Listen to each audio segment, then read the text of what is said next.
미국에 뭐 와보셨거나 전혀 와보시지 않았어도 미국 영주권이 없고 한국에 순수하게 계시면서 미국 부동산을 사시려는 분들, 이분들이 과연 미국에서 부동산을 살 수 있고 또 융자까지 받을 수 있는지 결론부터 얘기하면 가능합니다.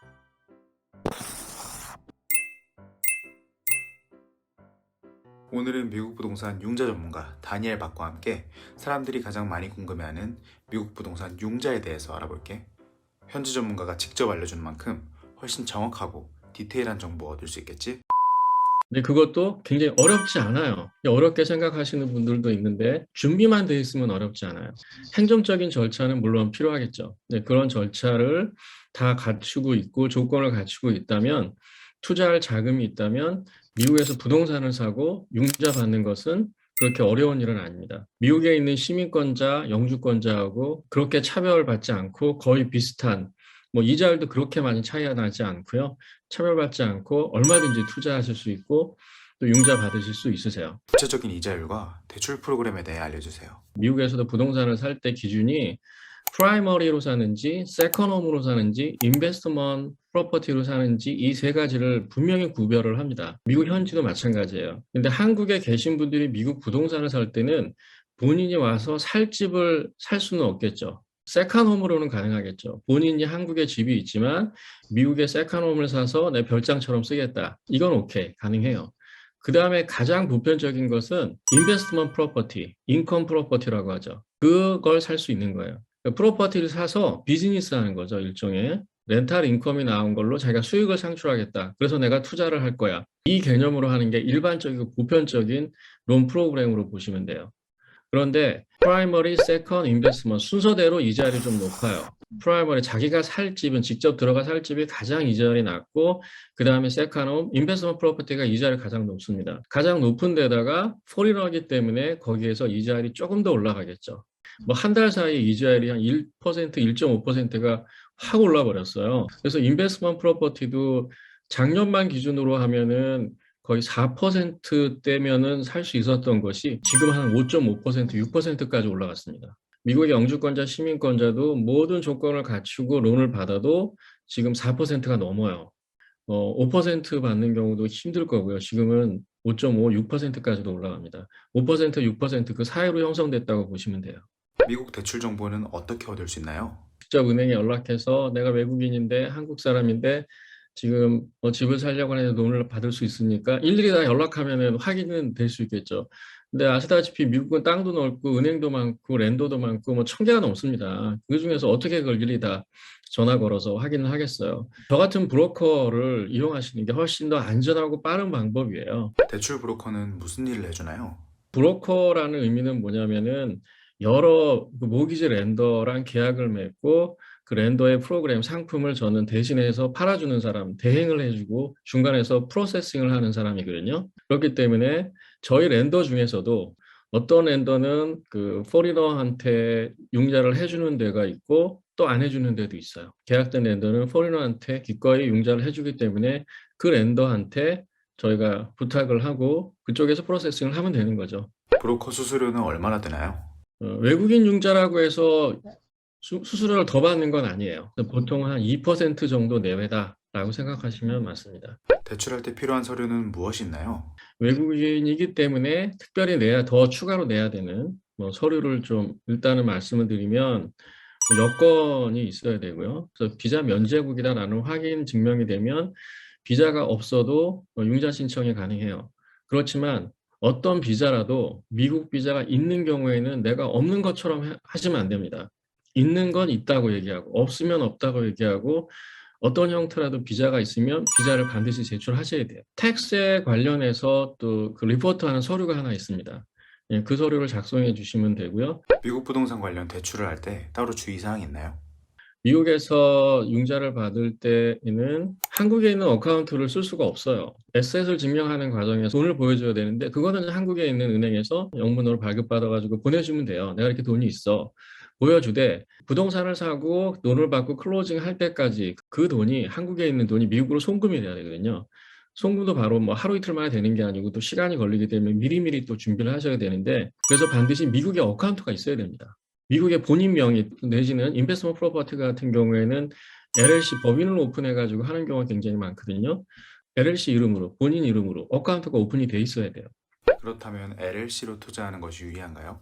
LLC를 레커먼드 많이 합니다. 특히 LLC를 오픈하는 경우에 그 개인 재산이 보호되기 때문에 인베스트먼트 투자를 할 때는 개인보다는 LLC로 오픈하는 거를 더 레커멘을 해요. 외국인은 융자가 몇 %까지 나오나요? 랜더마다 차이는 좀 있습니다. 외국인한테 융자를 잘해주는 회사를 기준으로 뭐 좀 통일성 있게 레귤레이션을 좀 가이드라인을 말씀을 드릴게요. 제가 많이 지금 이용하고 있는 랜더 같은 경우에는 150만 불 언더인 경우에는 70%까지 융자를 해줍니다. 이 밸류는 어프레이절 감정가 대비예요. 그래서 30, 35% 정도 다운하면 뭐 150만 불, 250만 불까지 융자를 차별 없이 받을 수 있고 말씀드렸듯이 30% 내지는 35% 다운을 하면 이 사람이 지금 재산이 얼마 있고 인컴이 얼마 있고 묻지 않아요. 이걸 따지지 않습니다. 그거를 베리피케이션하는 단계를 거치지 않아요. 이건 외국인도 마찬가지고 현지인도 마찬가지입니다. 다만 무엇을 보냐면 인베스트먼트 프로퍼티는 어차피 렌탈 인컴이 생기거든요.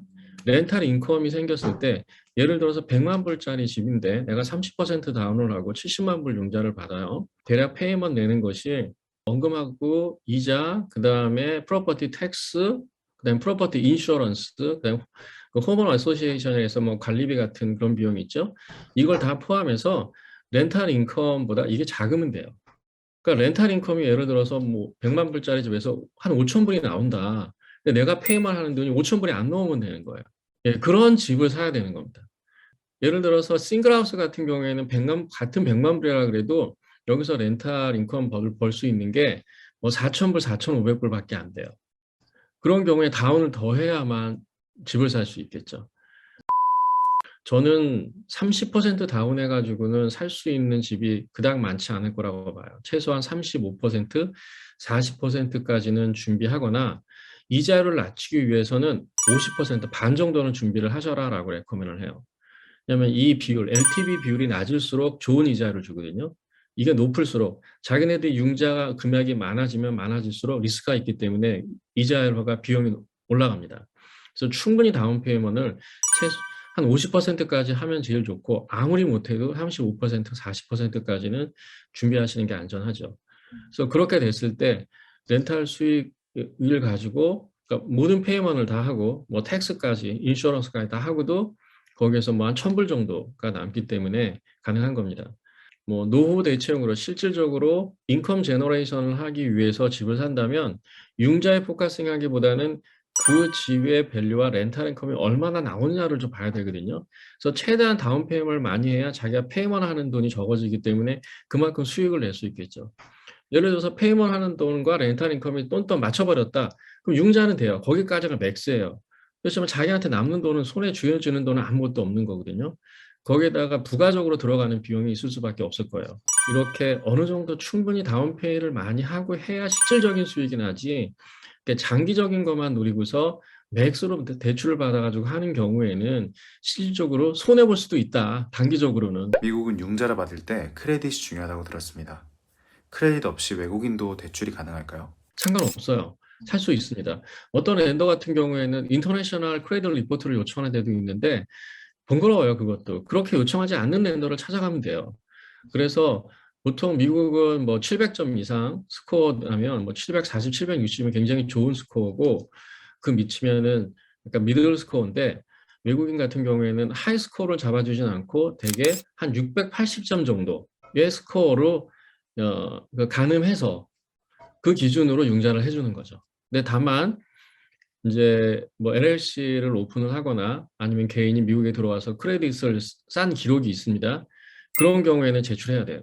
그래서 미국에서 만약에 뭐 유학 생활을 한다거나 그래서 비즈니스로 돌아가서 미국 부동산 할 때 굉장히 조심하셔야 됩니다. 미국에서 그냥 막 크레딧 엉망으로 만들어 놓고 한국에 가서 살려고 그러면 나중에 그게 덜미를 잡힐 수가 있어요. 미국 크레딧 관리는 어떻게 하나요? 크레딧 점수를 높게 쌓려면 그 대비 있어야 돼요. 그러니까 자기가 집을 사서 그 대출금을 뭐 갖고 있다거나 자동차를 사서 또 융자를 받아 대출금을 갖고 있다거나 그다음에 크레딧을 오픈해 가지고 사용을 하고 뭐 크레딧 페이먼을 하고 있다거나 이런 그 실질적으로 그러니까 신용을 창출해서 그것을 잘 갖고 있고 잘 페이오프했고 이런 기록들이 필요한 거예요. 제일 점수의 비중을 높게 하는 거는 자기가 크레딧 한도가 높은데 그 크레딧을 사실 적게 쓰고 있는 경우, 뭐 10%, 30% 내로 쓰고 있는 경우에는 점수가 굉장히 높아지고요. 한 번도 연체 안 하고 페이먼을 했다. 이런 연체 없이 페이먼한 기록들이 굉장히 중요하고요. 필립과 에디의 경우 낡은 집을 개보수하는 경우가 많은데요. 그럴 경우 대출은 어떻게 되나요?